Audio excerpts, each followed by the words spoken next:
ये question clear है सबको? यहाँ पर हमने निलपोटेंट पढ़ा था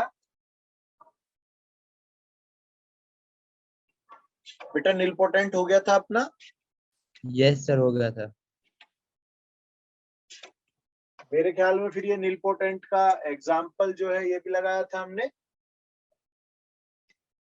यस सर, ये और एग्जाम्पल लिखा हो गया था।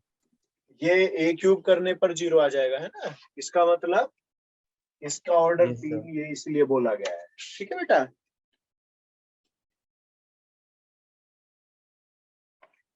ये आइडेम्पोटेंट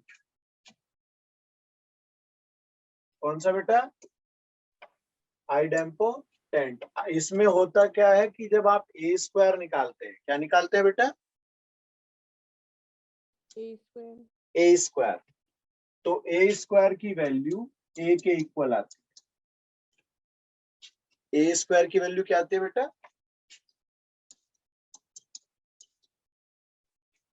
ए स्क्वायर की वैल्यू ए के इक्वल आती है। क्लियर है सबको? Yes sir. अब एक चीज और, अगर ए एंड बी, यहाँ पढ़ रहे होंगे, दिख रहा होगा आपको, ए बी आपके दोनों जो है क्या है बेटा? आइडेम्पोटेंट। सेम। क्या है बेटा? आइडेम्पोटेंट। तो ए बी क्या होगी? आइडेम्पोटेंट होगी, लेकिन ए बी और बी इक्वल होने चाहिए। A B and B A दोनों इक्वल होने चाहिए। ठीक है बेटा? Yes sir. A plus B idempotent होगी। देखो, ए प्लस बी का मतलब है जब इसका स्क्वायर करो तो ए स्क्वायर प्लस बी स्क्वायर आना चाहिए। क्यों बेटा? तो ए बी और ए बी एंड बी ए वो टर्म नहीं आएगी, यानी कि ए बी और बी ए जो मैट्रिक्स है वो नहीं आएंगी। ठीक है, इसलिए वो क्या होनी चाहिए? एक तरह से 0। क्या होना चाहिए बेटा? वो दिख रहा है यहाँ, ए बी और बी ए क्या होना चाहिए बेटा? 0। ठीक है। सर ये वाला पॉइंट समझ में नहीं आया। अगर ए प्लस बी आइडेम्पोटेंट है तो उसके हिसाब से तो ऐसे होना चाहिए कि ए प्लस बी का whole square equal to A square B square type आएगा, और ये फिर ए बी हो जाएंगे ऐसे, ए प्लस बी। ठीक है भाई, स्क्वायर तो यही रहना चाहिए ना। Yes sir. तो इसमें ए बी और बी ए वाली चीज 0 होनी चाहिए। क्या होनी चाहिए? 0। 0। तो ये बात यहाँ पर मेंशन है। ओके, ए बी बी ए 0। ठीक है बेटा? Yes sir. अगर ए बी की वैल्यू ए के इक्वल है और बी ए की वैल्यू बी के इक्वल है, तो ए स्क्वायर ए और बी स्क्वायर बी, तो ये इससे कोई ज्यादा वो नहीं है लेना देना। अब देखिएगा, अगर ए एक आइडेम्पोटेंट है और ए प्लस बी आइडेंटिटी हो जाए, ए प्लस बी इक्वल टू क्या है? हाँ जी बेटा। Identity matrix. हाँ, ए प्लस बी अगर आइडेंटिटी मैट्रिक्स है, ए आपकी आइडेम्पोटेंट है, तो बी आपकी क्या होगी? आइडेम्पोटेंट। और उस केस के लिए A B B equal to 0। देखो, ये कई बार क्या होता है, प्रॉपर्टी के क्वेश्चंस होते हैं। ठीक है बेटा? सीधी प्रॉपर्टी अप्लाई हो जाती है। तो इसीलिए ये प्रॉपर्टीज थोड़ा सा एक बार आप देख लें, इन्हें ध्यान रखने की कोशिश करेंगे। ठीक है, चलूं आगे बेटा? सर बस एक मिनट।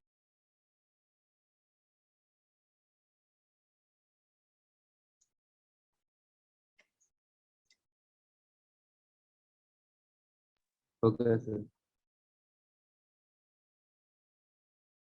आगे चल दूं बेटा? अब यस सर।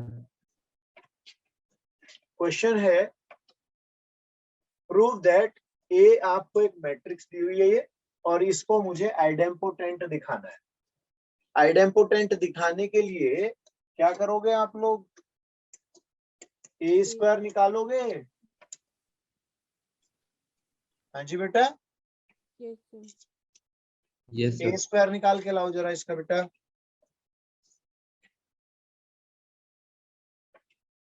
आया बेटा कुछ? ए स्क्वायर की वैल्यू आ गई? यस सर हो गया। सेम। हाँ, तो ये बेटा ए आ जाएगा, है ना? ठीक है बेटा, आगे चलो बेटा। Yes sir. चलो ये सॉल्यूशन यहाँ पे कर रखा है बेटा हमने, ये आ गया था, चलेगा। ये है अपने पास क्या बेटा? इनवोलेटरी। क्या है बेटा? इनवॉल्यूंटरी। इनवोलेंट्री मैट्रिक्स में क्या होता है? इनवोलेंट्री में ए स्क्वायर आइडेंटिटी के इक्वल आता है। अभी आपने जो पढ़ा था ए स्क्वायर इक्वल टू ए, किसमें बेटा? आइडेम्पोटेंट में, है ना? लेकिन अगर ए स्क्वायर इक्वल टू आइडेंटिटी बन जाए तो ये है इनवोलेंट्री। ठीक है बेटा?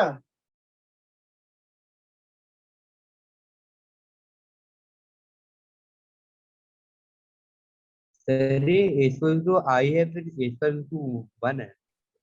नहीं, आई स्क्वायर इक्वल टू आई, ये आई है बेटा ऐसे। आई है, ओके ओके। हाँ, अब देखो आई स्क्वायर तो आई रहता है हमेशा, आई की कितनी भी पावर ले लें, हाँ, आई की कितनी पावर ले ले आई रहेगा। तो ऐसे ही आई स्क्वायर की वैल्यू आई रहेगी, जिसकी वजह से हम कह सकते हैं कि आई हमेशा क्या है? Involuntary matrix. ठीक है बेटा? Yes sir. आगे चले, देखो जरा इसको, एग्जाम्पल को देखो, क्या कहा उसने? इनवोलेंट्री प्रूव करना है तो आपको किसकी वैल्यू चाहिए? ए स्क्वायर की। ठीक है, चेक करें जल्दी से, ए स्क्वायर निकाल के देखें बेटा।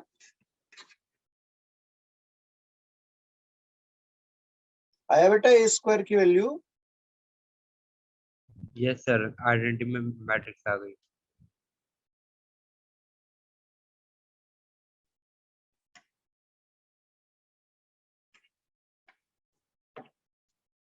जब ए स्क्वायर की वैल्यू निकालेंगे तो आइडेंटिटी आ जाएगा।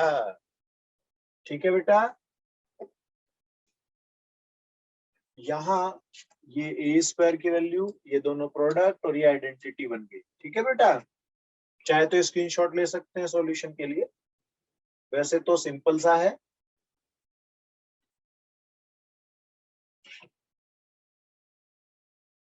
हो गया?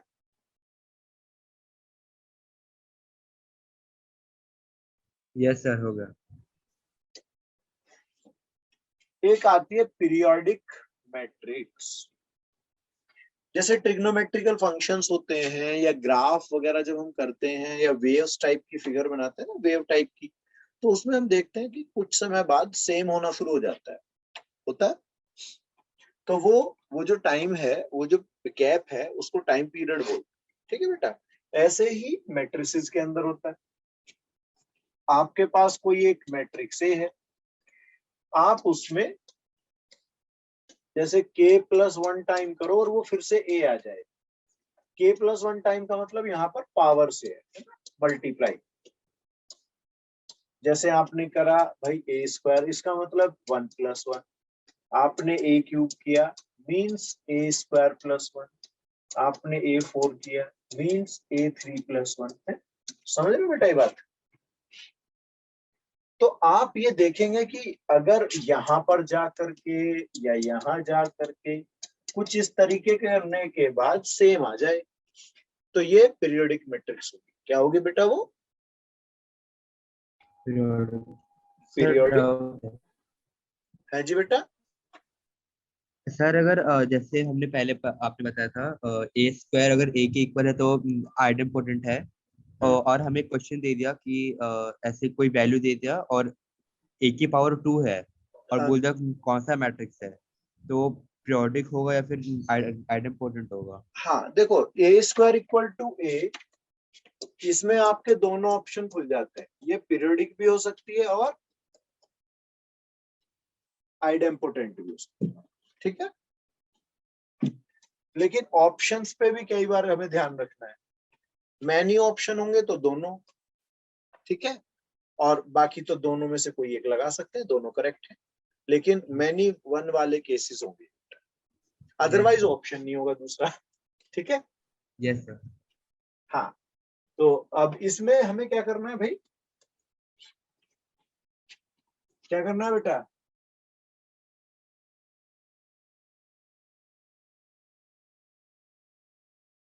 इसमें ये ध्यान रखना है कि कितनी पावर करने के बाद, अगर यहाँ ये मैंने इसके हिसाब से निकाला तो यहाँ पर पीरियड 1 होगा, यहाँ के हिसाब से 2, यहाँ के हिसाब से 3, एक कम होगा ना, एक तो ऑलरेडी है ही पावर आपकी, ठीक है बेटा। भाई 1 पावर तो ऑलरेडी है ही, वो जब ए दे रखा है आपको, अब यस उसकी सर। पावर कितनी ज्यादा बढ़ाई है आपने वो आपको देखना, ठीक है। Yes sir. चलेगा, आगे बढ़े। अब आता है मैट्रिक्स पॉलिनोमियल। मैट्रिक्स पॉलिनोमियल में बहुत ही आसान तरीके से अगर समझना चाहूं तो मान लो आपको एफ एक्स इक्वल टू दे दिया x square plus 3x minus 2, ठीक है बेटा, इस तरीके से कुछ दिया, तुमसे कहा गया कि एक मैट्रिक्स ए है, अब आप पॉलिनोमियल बनाइए, तो आप इसे ना एफ ए टाइप का लिखेंगे और ये हो जाएगा एक तरह से ए स्क्वायर प्लस 3a माइनस 2, यहाँ आइडेंटिटी लगा लेना बेटा जरा।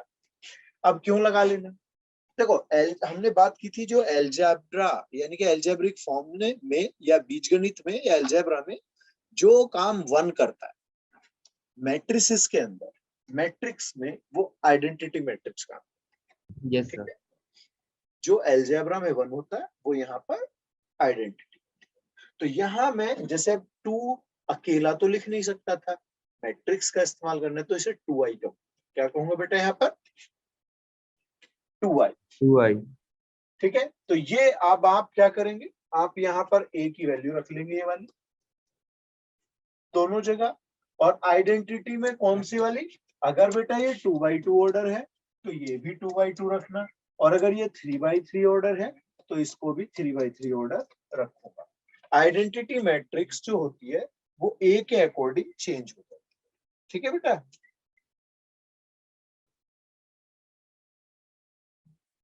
आ रहा है समझ,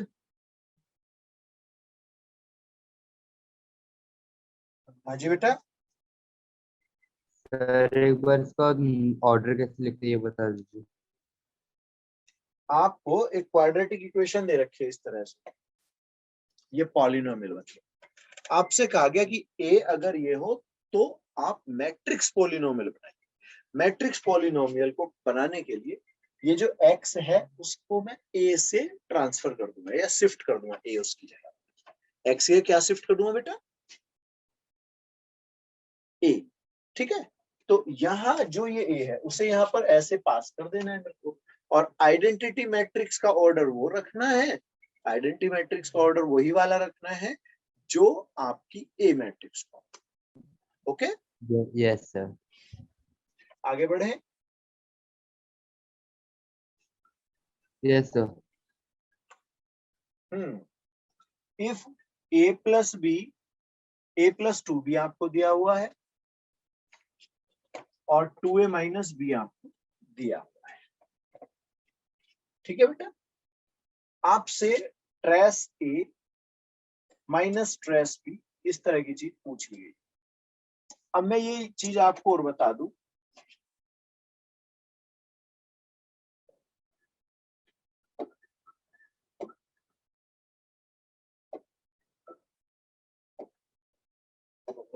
क्या गड़बड़ होगी भाई,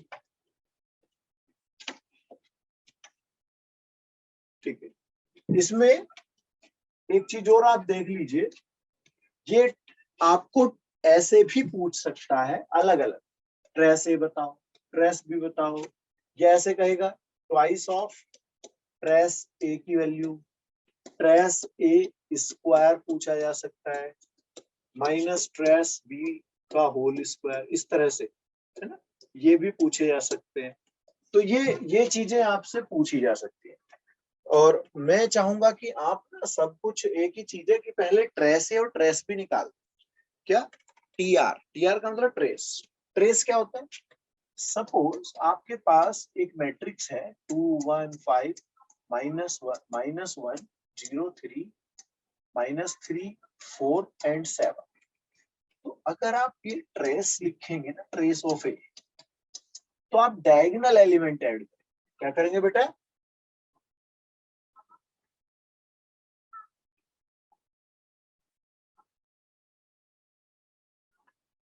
समझ में आ रहा है?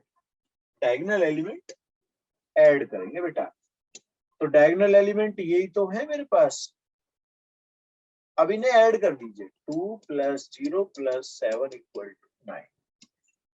क्या ये बात समझ में आ गई? Yes sir. तो ट्रेस ए का मतलब, ट्रेस अगर आप कर रहे हैं तो आपको एक तरह से सम ऑफ डायगोनल एलिमेंट्स लेना है।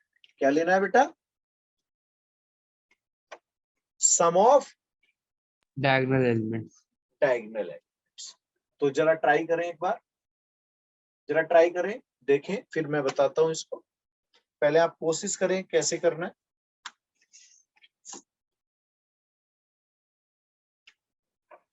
चलो इसे मेरा वाला अगर हम इसे करने चले तो सबसे पहले क्या समझ आया बेटा? सर, मैंने क्या किया, मैंने पहले वाले मैट्रिक्स को 2 से मल्टीप्लाई करके दूसरे वाले से माइनस कर दिया, तो उससे बी आ जाएगा। फिर बी वाले को सेकंड वाले इक्वेशन में सब्स्टिट्यूट करके ए मिल जाएगा। देखो, इसे सबसे आसान तरीका तो ऐसे भी कर सकता हूँ, trace of A plus twice of trace of B equal to ये अपने पास -1। देखो ये ट्रेस यूज कर लिया, trace A plus twice of trace B equal to ये ऐड हो गए। अब ये ऐसे ही इधर लिखो, देखो twice of trace A minus TR B लिख दिया मैंने इसको। अब देखो इन्हें ऐड करो, 3 आएगा क्या? क्यों बेटा? Yes sir. Yes sir. अब बेटा इसे ट्वाइस करोगे, इसे ट्वाइस कर दो चलो, तो ये 2 TR A trace of A plus 4 TR B -2, subtraction लगा लो, हट गए ये तो।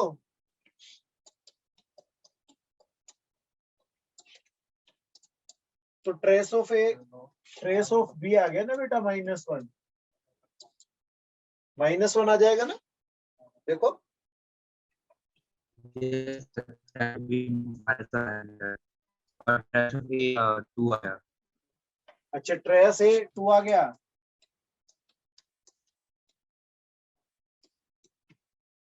ये 2 आया 3 आया?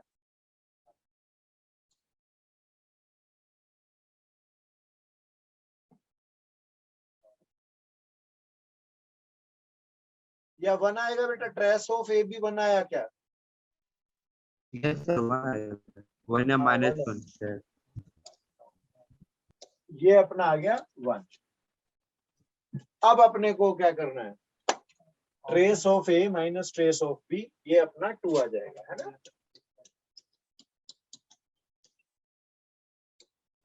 क्यों बेटा, ये आ जाएगा ना? Yes sir.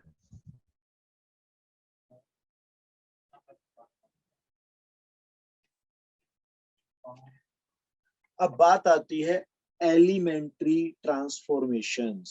क्या बेटा?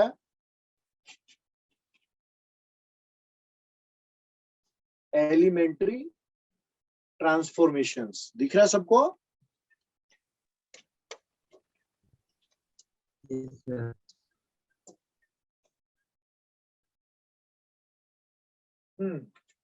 मान लीजिए आपके पास मान लीजिए आपके पास ए एक मैट्रिक्स है ऐसे, ठीक है। अब आपसे कहा गया कि आप इसमें अप्लाई कीजिए R2 implies that R2 minus 2R1। तो इसका मतलब है कि आप R2 जो होगी, यानी कि जो सेकंड रो होगी, कौन सी रो बेटा, सेकंड रो, ये वाली, इस रो के अंदर पहले वाली का ट्वाइस करके सब्ट्रैक्शन जाओ। तो कैसे लिखना चाहिए मुझे वो, देखो इसमें से इसका ट्वाइस, तो देखो आपके पास ये क्या बनेगी ट्वाइस करने के बाद, 4, ये 2 हो जाएगा, होगा या नहीं होगा ऐसे, क्या बेटा, होगा। Yes sir. Yes sir. लिखा जाएगा 2 1, और यहाँ क्या आने वाला है, थ्राइस, या सॉरी 3 माइनस 4, फिर आएगा -5 -2। ये चीजें क्लियर है क्या ऐसे, देखो एक बार, ये रो ट्रांसफॉर्मेशन हो रहा है, ऐसे ही कॉलम ट्रांसफॉर्मेशंस होते हैं।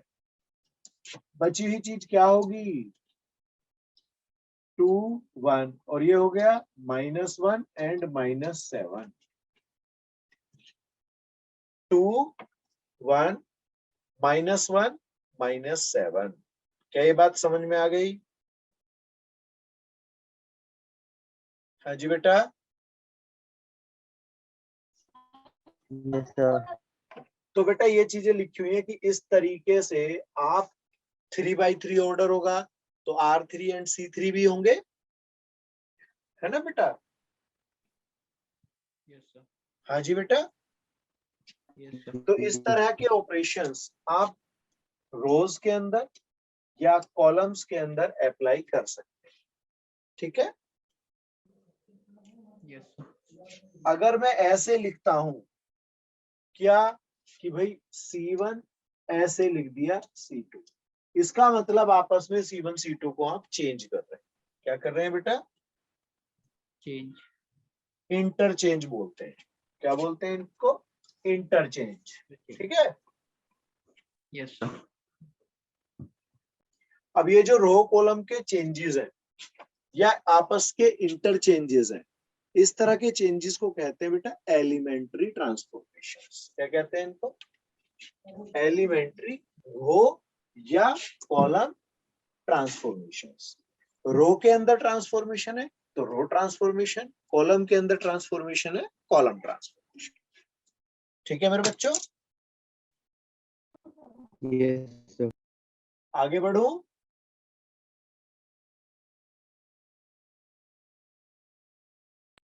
हाँ जी बेटा। यस। अब आता है ये, जब हम ऑब्जेक्टिव चीजें पढ़ते हैं तो उस समय तो इसका यूज है नहीं, ठीक है।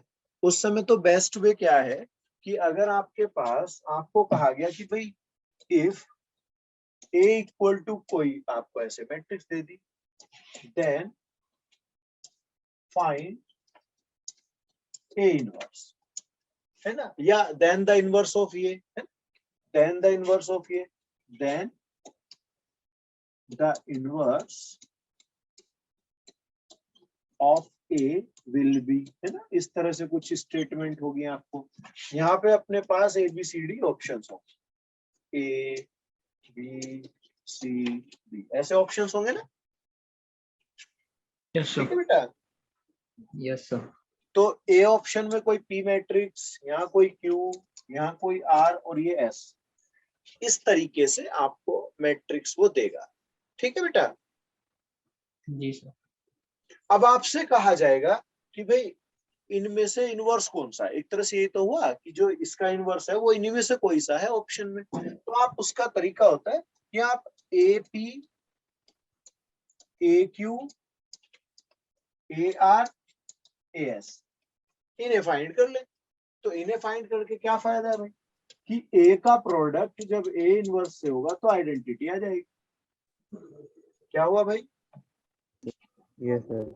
ए का प्रोडक्ट अगर ए इनवर्स से होगा, जैसे जैसे अलजेब्रा में क्या करते थे, अलजेब्रा क्या कहता है, अलजेब्रा कहता है भाई x into 1/x equal to 1 या x into x inverse equal to 1। यही तो बोलता है अलजेब्रा, बीजगणित। Yes sir. तो यही चीज जब हम मैट्रिक्स पे जाएंगे तो मैट्रिक्स में क्या लिखा जाएगा, x की जगह a और x इनवर्स की जगह a इनवर्स, तो a इंटू a इनवर्स आपका 1 आएगा। तो यहाँ 1 आइडेंटिटी मैट्रिक्स होना चाहिए। मैट्रिसेस में तो आइडेंटिटी मैट्रिक्स होती है ना मेरी, क्यों बेटा? Yes sir. तो इसे मैं क्या करूंगा कि भाई मैं दोनों को प्रोडक्ट करके देख लूंगा और जिससे भी आइडेंटिटी बनेगा वो इनवर्स होगा उसका। क्या कहते हो? जी सर। ठीक है ना बेटा? Yes sir. चलो इसी पे का एग्जांपल लगाने की कोशिश करते हैं।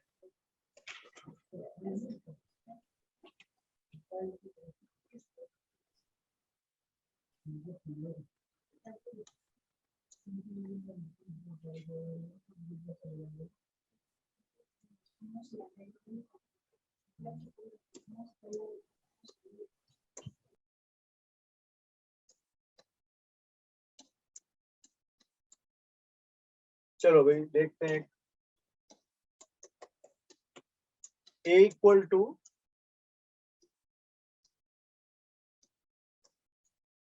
ये है अपने पास, देन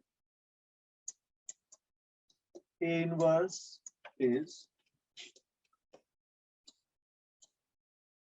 देखो a इनवर्स निकालना है बेटा आपको, ठीक है?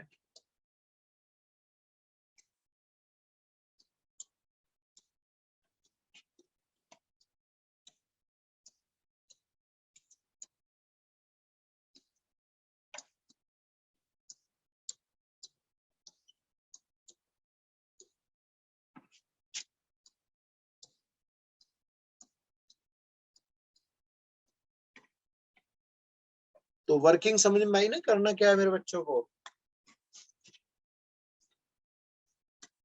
आपके Yes, पास sir. ऑप्शंस है, ध्यान से करना। ऑप्शन 2. बी। Yes sir. हाँ, तो प्रोसेस क्या है इसके लिए? आपने ए का प्रोडक्ट और इसे मैं बी कह दूं या इनवर्स, इन दोनों का प्रोडक्ट चेक किया और वो आ गया आइडेंटिटी। क्लियर? Yes sir. अब इसे डायरेक्ट देख रहे हो क्या बदलाव है इन दोनों में?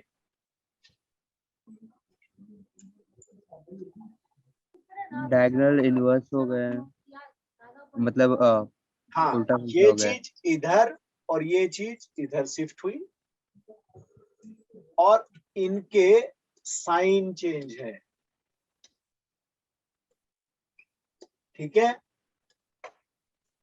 Yes sir. ठीक है बेटा? Yes sir. अब इसमें एक और होता है गेम कि जब भी आप ए इनवर्स निकालते हो तो ये तो चीजें यहाँ आएंगी और 1 डिटर्मिनेंट यहाँ आएगा। 1 डिटर्मिनेंट ऑफ ए बाहर। मेरी बात समझ आ रही है मेरे बच्चों को? Yes sir. 1 डिटर्मिनेंट बाहर, और ये काम जो आप यहाँ कर रहे हो ना, ये चीजें कि आपस में ये इंटरचेंज किया आपने और यहाँ पर साइन बदल दिए, यही तो क्या है? Yes sir. हाँ, तो ये है ए इनवर्स निकालने का मेथड शॉर्टकट में, और इसे केवल 2/2 है ना, 2/2 पे अप्लाई करना है। इस पे अप्लाई करना है, और ये तो हर जगह, ये किसी भी ऑर्डर पे होती है, ये ऑल ऑर्डर्स पे है ना, ऑल कंडीशंस, ऑल ऑर्डर्स, ये सारे ऑर्डर्स पे एप्लीकेबल है कि ए एंड ए इनवर्स की वैल्यू हमेशा आइडेंटिटी आएगी। ठीक है बेटा? Yes sir. स्क्रीनशॉट वगैरह लेना है तो ले सकते हैं। Done sir. अब आता है डिटर्मिनेंट। डिटर्मिनेंट हम थोड़ा पढ़ भी चुके हैं, फिर से एक बार क्विक। अगर मैं कोई डिटर्मिनेंट जनरली रिप्रेजेंट करता हूं तो इस तरीके से लिख सकता हूं, ये इस तरह से है, तो ये 2/2 ऑर्डर की है। क्या है ये? 2/2 ऑर्डर। अब देखिएगा, इफ a इक्वल टू, ये इस तरीके से मेरे पास एक ए मैट्रिक्स है। यहाँ पर ये क्या है बेटा? मैट्रिक्स। लेकिन जैसे ही मैं इस पे ऐसे मॉडुलस टाइप का साइन बनाऊंगा तो बेटा ये कन्वर्ट हो गई है डिटर्मिनेंट में। किसमें कन्वर्ट हो गई है? डिटर्मिनेंट में। क्लियर हो रहा है? Yes sir. अब इसका एक्सपेंशन ये होता है आपके पास, और ये बीच में साइन क्या आता है? माइनस। Minus sign. तो ये लिखा क्या जाएगा? AD minus BC। ये बात क्लियर याद रहेगी बेटा? Yes sir. AD minus BC। यहाँ पर आपको दूसरे तरीके की फॉर्म में लिख करके दिखाया है यही चीज। Yes sir. ठीक है? Yes sir. अब इसमें एक वर्ड याद रखना कि जो डिटर्मिनेंट होता है ना, डिटर्मिनेंट एंड ट्रेस, ये केवल एग्जिस्ट करता है किनके लिए? स्क्वायर मैट्रिसेस के लिए। ठीक है बेटा? Yes sir. ध्यान रहेगा। जी सर। अब स्क्वायर मैट्रिक्स किसी भी ऑर्डर की हो सकती है। ठीक है? बस रो कॉलम इक्वल होना चाहिए। ठीक है ना बेटा? यहाँ ये किस ऑर्डर की दिखाई है बेटा अब इन्होंने? नंबर ऑफ एलिमेंट है 3 स्क्वायर, यानी कि 3 into 3। ये अपने पास अगर ऐसे मैट्रिक्स है कोई,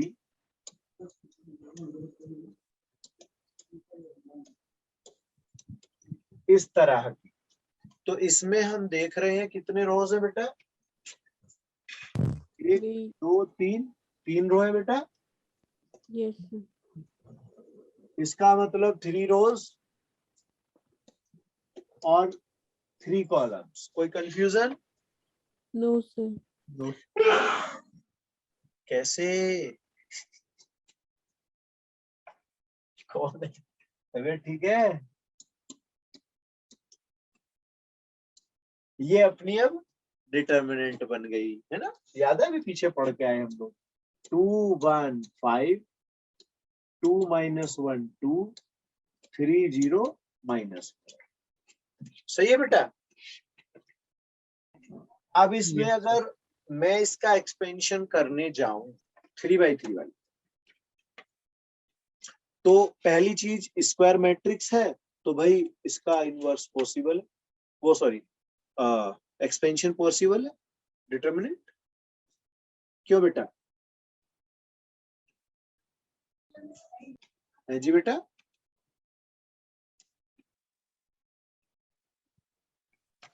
आवाज आ रही है बेटा मेरी? Yes, sir. यस अब देखो इसका एक्सपेंशन, ये मैं R1 के अलोंग भी कर सकता हूँ, कॉलम के अलोंग भी कर सकता हूँ। रिजल्ट पे कोई फर्क नहीं पड़ता है ना? तो देखो मैं इसके R1 के अलोंग कर रहा हूँ। किसके अलोंग? R1. तो R1 के अलोंग में देखो, सबसे पहले आप 2 बाहर रखें। क्या करेंगे बेटा सबसे पहले? 2 बाहर रखेंगे। अब 2 जो भी आप एलिमेंट ले रहे हैं, जिस भी एलिमेंट को लेते हैं उसकी कॉलम और रो दोनों छिपा लीजिए।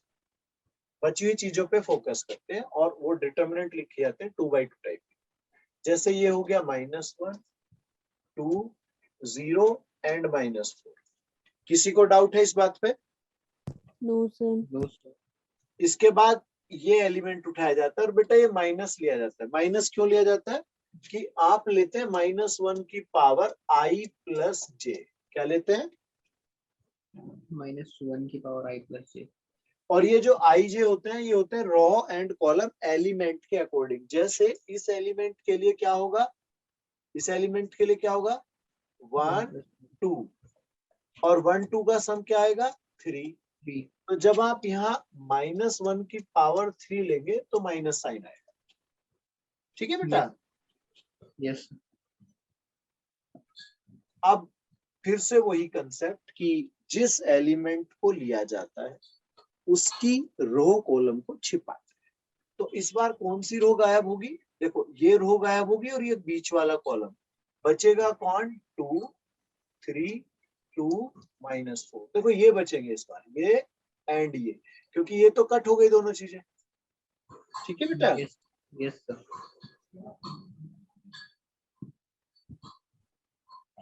आगे चले, अब 5 पे पहुंचते हैं। ये अपने पास आया 5। अब 5 के अकॉर्डिंग देखो ये पूरा कॉलम गायब, ये पूरी रो गायब, बचे कौन ये वाले। Yes, जी sir. सर। अब बेटा इसकी वैल्यू कितनी होगी जरा आप करके देखें, फिर मैं बताता हूं।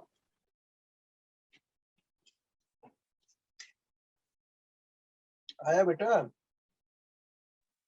सर 7।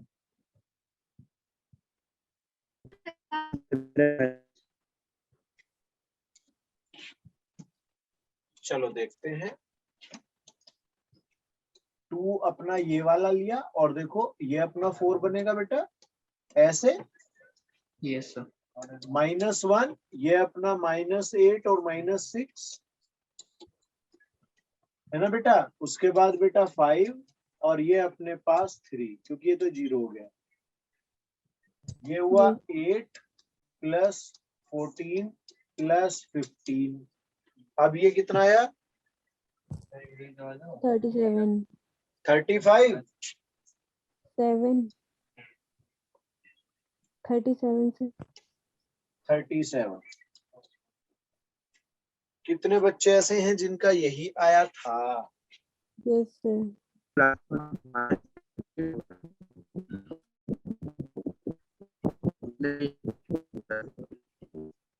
नहीं आया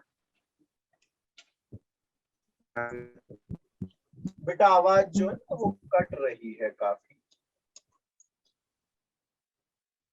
चलो एक मैं आप लोगों को देता हूं।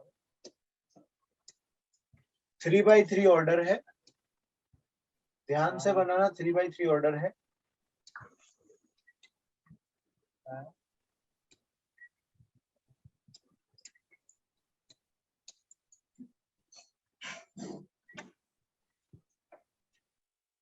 दिख रहा है नहीं दिख रहा है ये बताओ पहले तो। Sir, नहीं दिख रहा है.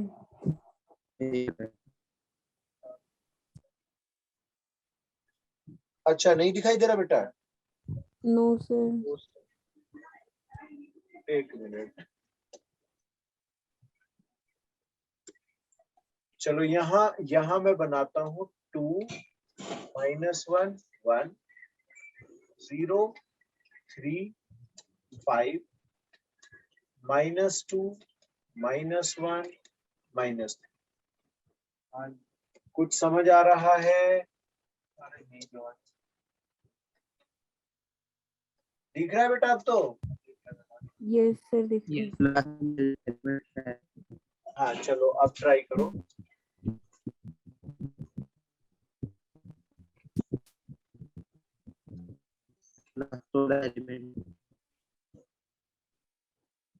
क्या कहा बेटा? लास्ट वाला एलिमेंट बेटा लास्ट वाली रो है -2 -1 -3।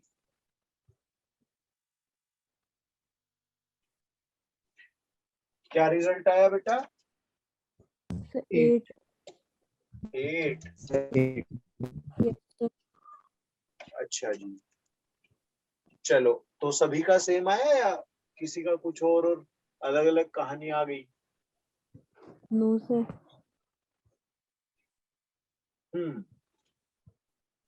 सम प्रॉपर्टीज ऑफ डिटर्मिनेंट्स। अब जो बच्चे 12th में है बेटा। ये जो अब स्टार्ट हो रही है कहानी या ये टॉपिक प्रॉपर्टीज वाला, डिटर्मिनेंट में असली खेल यहीं से शुरू, ठीक है बेटा। तो पहली condition, if all the elements of a row और कॉलम आर जीरो, अगर किसी डिटर्मिनेंट की पूरी रो या कोई कॉलम सारे एलिमेंट उसके जीरो है। क्या है सारे एलिमेंट बेटा? जीरो। जीरो है। तो वो डिटर्मिनेंट जब एक्सपेंशन करके रिजल्ट बनाओगे उसका, वो जीरो आएगा। क्या आएगा वो बेटा? जीरो। वैल्यू ऑफ डिटर्मिनेंट क्या होगी बेटा उसकी? जीरो। सही समझ में आ रही है बात? Yes sir. जैसे एक एग्जाम्पल की फॉर्म में ऐसे लिखा जा सकता,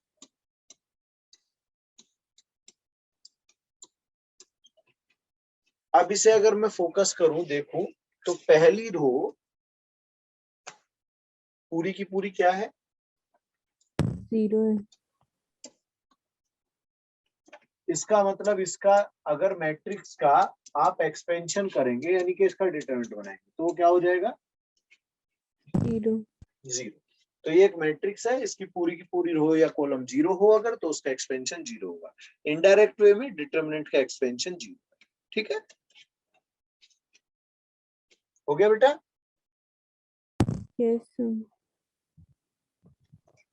अब अगर इसी को मैं जीरो ना कह करके सेकंड प्रॉपर्टी पे मूव कर रहा हूं,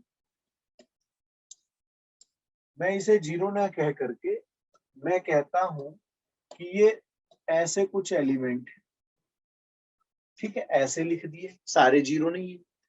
अगर इनको कोई दो कॉलम या रो, जैसे ये इधर शिफ्ट कर दो और इसको इधर कर दो, ये आप कॉलम्स के साथ भी कर सकते हैं और रो के साथ भी। अगर आप इसे ऐसे ले आए और इसे ऐसे ले जाए तो इन्हें रोलिंग भी बोलते हैं। क्या बोलते हैं इनको? रोल करना, है ना।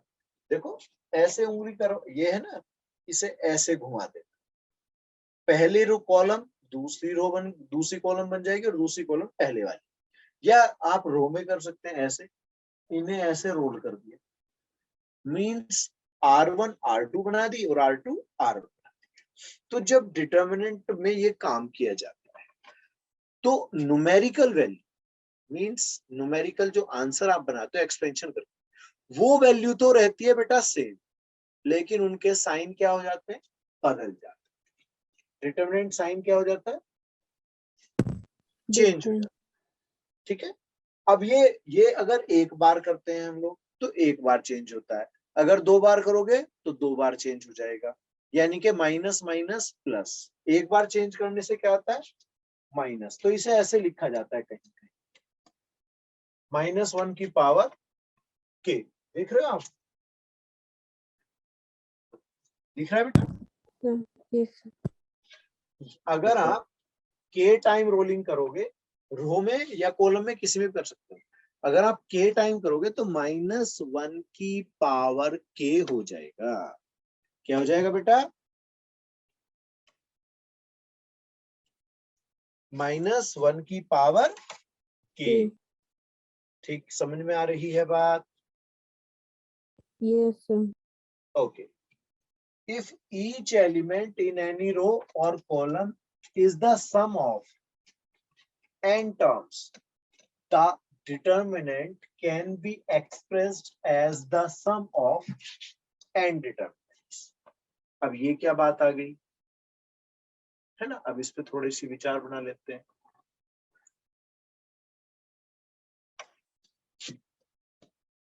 ये हटा लेता हूं मैं और इसके बारे में बात करते हैं।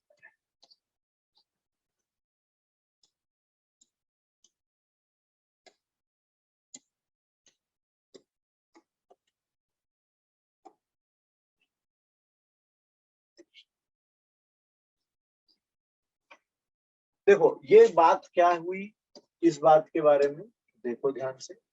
इसने कहा कि अगर कोई एक डिटर्मिनेंट है, एक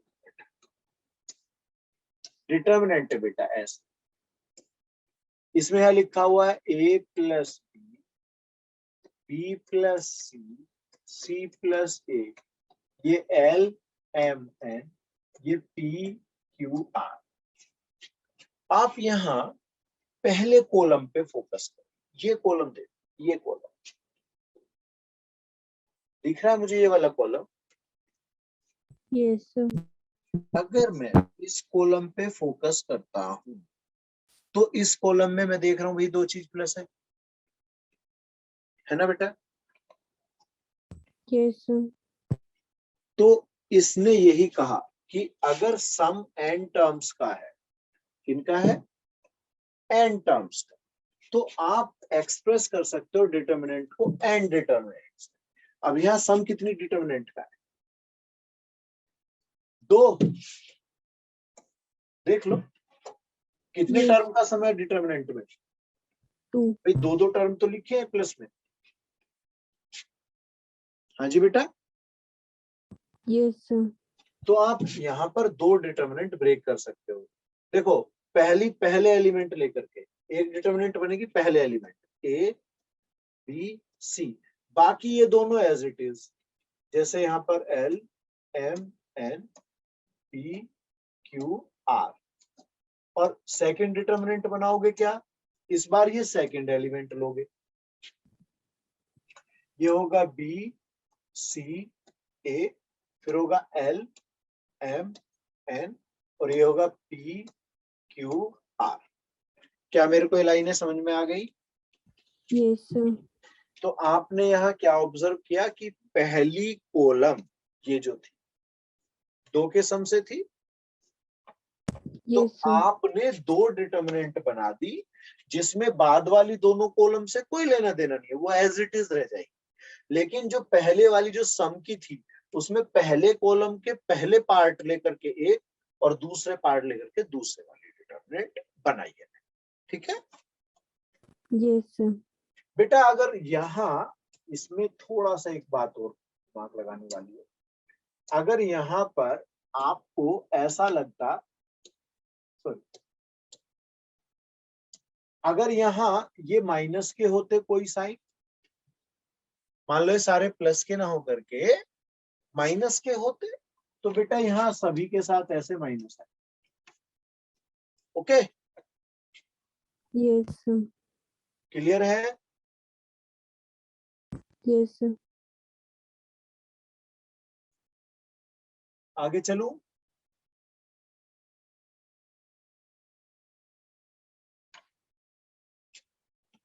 the determinant value of an odd order is skew symmetry। ये स्क्यू सिमेट्री मैट्रिक्स याद है कुछ बेटा? Yes sir. क्या होती थी स्क्यू वाली बेटा? ए की वैल्यू माइनस ए के बराबर। जब हम ट्रांसपोज करते थे तो ये ए डैश जो है वो माइनस से आता। ठीक है, Yes, sir. चलो एक मैं मैट्रिक्स बोल रहा हूं, ए इक्वल टू मैट्रिक्स, वर्ड सुनना मेरा, डिटर्मिनेंट नहीं कहा मैं।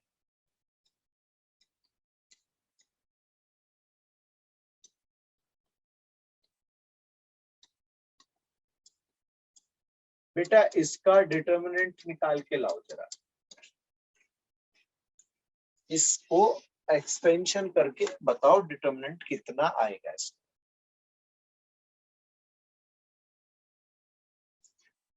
कितना है बेटा?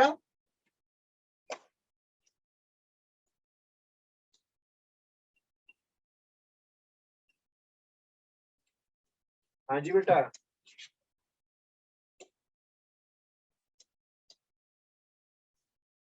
कितना आ गया इसका एक्सपेंशन? So 210. क्या बेटा? 210. 210। समझ नहीं आया मुझे। चलो एक्सपेंशन की तरफ चलते हैं, ध्यान देना। Sir पहले तो 200. ऐसे लिखना पड़ेगा ना डिटर्मिनेंट के लिए, क्यों बेटा? सर 450 शायद वो मैं गलती से गलत डिजिट दे दिया। चलो आप भी ट्राई करो और मैं अभी यहाँ पर लिख रहा हूं।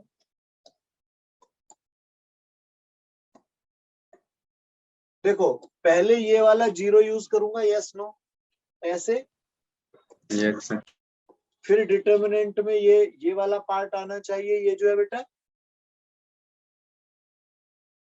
क्योंकि उस रो कॉलम को छिपा लेते हैं। तो यहाँ पे बचेगा 0 -7 7 0। इसके बाद आएगा माइनस एंड -5, ये वाला एलिमेंट। क्यों बेटा?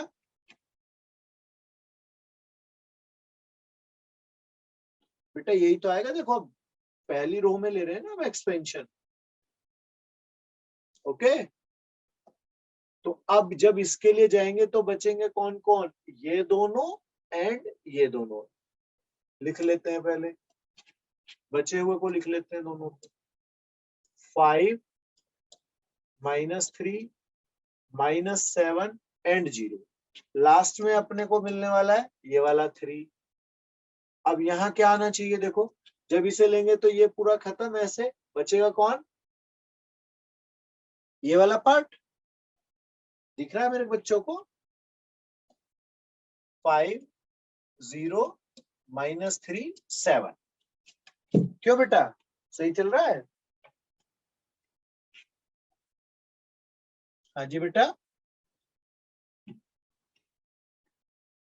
अब ये देखो एक्सपेंशन में ये तो 0 हो ही गया।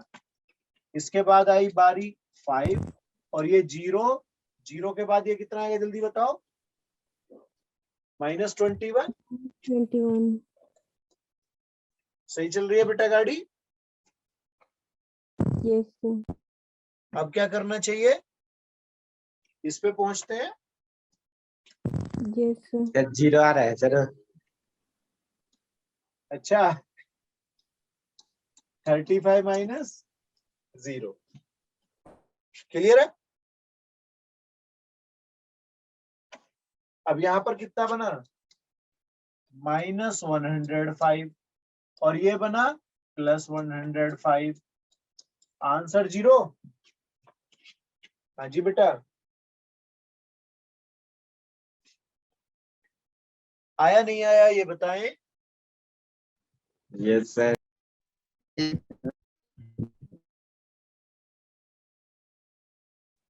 क्या ऑब्जर्व हुआ? देख लिया सबने ध्यान से? ये जो मैट्रिक्स थी, ये कैसी थी मेरे बच्चों? Skew symmetric. हाँ, ये कौन सी है? स्क्यू। और इस स्क्यू से मैंने देखा कि उसका एक्सपेंशन जो कि डिटर्मिनेंट मैंने बना के किया, वो आ गया क्या? 0। Yes sir. तो ये बात ही तो कह रहे थे वो कि डिटर्मिनेंट की जो वैल्यू होती है ऑड ऑर्डर की स्क्यू सिमेट्री वाली की, वो हमेशा क्या होगी?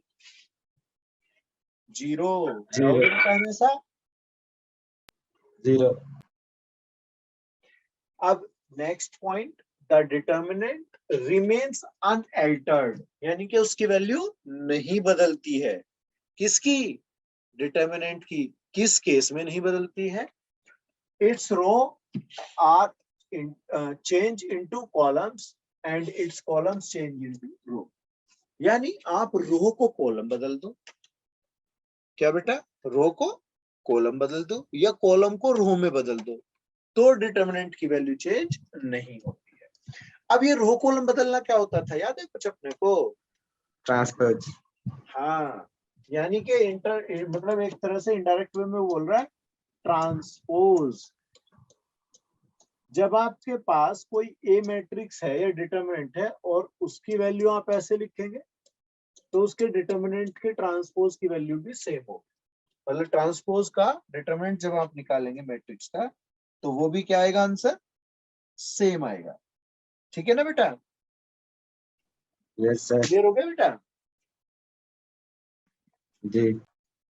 सही है, चलो आगे देखो। If the element of a column और रो इज आइडेंटिकल। आइडेंटिकल से मतलब हो सकता है आपका क्या? कि वो इक्वल भी हो सकते हैं या वो प्रोपोर्शनल, या कह दो कि रेशियो सेम। रेशियो क्या होगा बेटा? Ratio same. Same. तो इक्वल हो, प्रोपोर्शनल हो, या कह दो रेशियो सेम, दोनों तीनों जो कंडीशंस, इन सब में आपकी डिटरमिनेंट का एक्सपेंशन जी क्या होगा? डिटरमिनेंट का एक्सपेंशन 0. 0 होगा। ठीक है, जैसे आप ये भी कर सकते हैं, ये देखो 2 4 6 1 2 3 7 9 2। अब R1 R2 देखो, आप